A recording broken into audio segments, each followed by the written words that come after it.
Here we are on the couch with Andrea Copeland. Andrea's from Pegasus, and you're the team leader for quality education and health. So you're here at the Royal General Practice Conference talking about what? Talking about Pegasus mainly, and the various services that we offer people within the Canterbury region, and slightly wider as well. So it's focusing specifically on education for you? For me, yes, focusing on the clinical quality and education side of things. So what services, what are the things that Pegasus is doing that's probably a bit different to other people are doing currently? I think what Pegasus is able to offer is education, peer-led small group education across Canterbury region to GPs, pharmacists and nurses, and it's peer-led, evidence-based, really well researched, so very robust information that we provide to those people. So so these groups meet regularly, small groups? Yes. So how do they choose the topics that they're going to talk about? Well, we choose the topics really, or we do get some feedback from the clinicians as well about what they want. Right. Often it's things that are current at the time or controversial. Yes. We try not to do just updates. We're looking at those areas of grey and controversy, and trying to get some discussions going around the hard things. So that's things like drinking and pregnancy, suicide. Yeah, that sort of thing. Okay. So some recent topics we've done are looking at the placebo effect, so Yes. the actual effect of placebo in everything that we do with prescribing.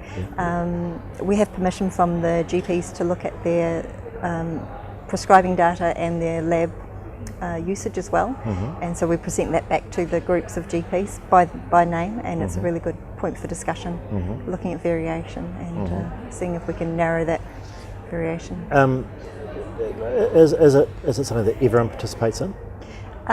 We have about 450 or so GPs in Christchurch, Right. and for the small group meetings we have around 65% attendance, so not all those GPs come to all the meetings, but we have a pretty good Because I imagine those that want to do, those that don't, that's a different department, I imagine, dealing with people that are the outliers.